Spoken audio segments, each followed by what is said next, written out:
Generally ऐसा एक vectors में डाउट था, तो मैंने सोचा कि थोड़ा और इंटरेस्ट बढ़ाने के लिए मैथ्स में मैं एक इसके ऊपर वीडियो बना करके रिकॉर्ड करके रख लेता हूँ। ज़रूरत पड़ी तो अपलोड करूँगा, नहीं तो नहीं करूँगा। हटाओ। मेरा बहुत टाइम से कन्फ्यूजन चल रहा था वेक्टर्स, जब से मैंने पढ़ना शुरू किया खुद से आर.डी. शर्मा से। A B vector plus A D vector is equal to B D vector. Triangle law of vector addition के हिसाब से ये गलत है, ये स्टेटमेंट सही नहीं है, ये इक्वेशन सही नहीं है। क्यों सही नहीं है, यही मुझे समझ में नहीं आ रहा था, ठीक है।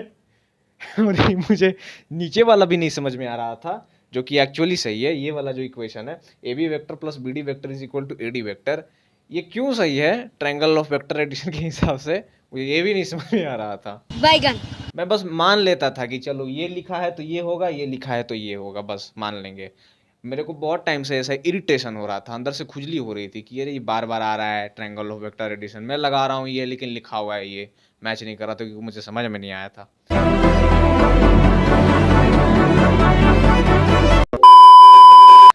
अब मुझे फाइनली समझ में आ गया है कि ऐसा क्यों होता है। पर A B vector plus B D vector A D vector के बराबर क्यों है, इसको समझने के लिए मैंने एक रियल लाइफ एग्जांपल लिया कि मैं इसको कैसे समझ सकता हूँ। कि सपोज करो पॉइंट ए है, बी है और डी है, ये एक ट्रायंगल है, ठीक है। अब अगर एक आदमी को पॉइंट डी पर जाना होगा पॉइंट ए से, तो वो किन रास्तों से जा सकता है ट्रायंगल ए बी डी में। सबसे पहले तो वो कहाँ से कहाँ जाएगा, ए टू बी जाएगा तो बी पहुँच जाएगा, और बी टू डी जाएगा तब वो डी पहुँच जाएगा, ठीक है। फिर वो क्या कर सकता है, सीधा ए टू डी जा सकता है इस वाले रास्ते से, ठीक है। उसके पास में दो पर्टिकुलर रास्ते हैं, इसी को हम वेक्टर के टर्म्स में लिखते हैं। यहाँ पर वही बात लिखी हुई है कि वो पहले ए बी वेक्टर गया, फिर उसके बाद में बी डी वेक्टर गया, तब वो सीधा जो डिस्टेंस कवर करेगा वो ए डी वेक्टर से डायरेक्ट भी ए टू डी कवर किया जा सकता है। सिंपल टर्म्स बताए तो ये यही लिखा हुआ है।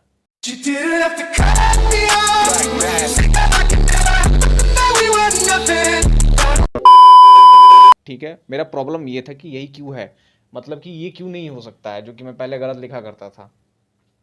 क्योंकि A B vector plus A D vector B D vector के बराबर क्यों नहीं हो सकता। मुझे ऐसा लग रहा है क्योंकि मैंने यहाँ पे पाइथागोरियन थ्योरम का थोड़ा सा कॉपी जैसा उतारा है कि उसी का असर हो सकता है ये। क्योंकि थर्ड साइड जो है, मतलब जो हाइपोटेनियस होता है एक ट्रायंगल का, उसका स्क्वायर बाकी दोनों साइड्स के स्क्वायर के सम के बराबर होता है, ठीक है। ये पाइथागोरियन थ्योरम था। यहाँ पे भी मैं वही लगाने की कोशिश करते कि मतलब ठीक है अलजेब्रा है, अब उसमें वो रूल है तो इसमें भी अप्लाई होता होगा। But that's simply not possible.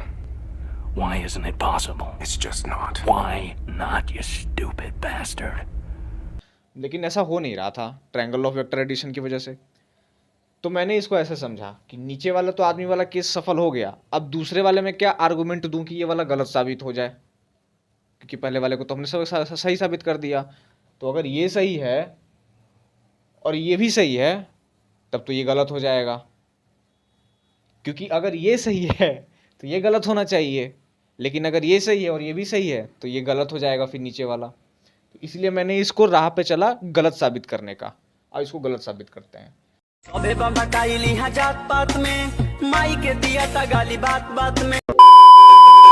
एक वही आदमी को उठाते हैं वापस में, ठीक है। आदमी या लड़की, जो भी लड़का लड़की लेना ले लो, ठीक है। मैं डोरेमोन को ले रहा हूँ। डोरेमोन जो है वो ए टू बी गया, ठीक है, उसी की तरह ये भी ए टू बी गया, फिर डोरेमोन गया ए टू डी। लेकिन ऐसा हो कैसे सकता है, जब हमें जाना है डी पर और उसके दो रास्ते कंप्लीट होने चाहिए तो उसको a to b, b to d जाना चाहिए था, तब डी पे पहुंचता ए से। पहले ए टू बी जा रहा है, फिर ए टू डी जा रहा है, तो और ऊपर से रास्ता भी कंप्लीट नहीं हो रहा है। तो इसीलिए ये वाला जो स्टेटमेंट है वो गलत साबित हो जाता है, और हमारा ये वाला स्टेटमेंट सही साबित हो जाता है, जो कि है triangle law of vector addition.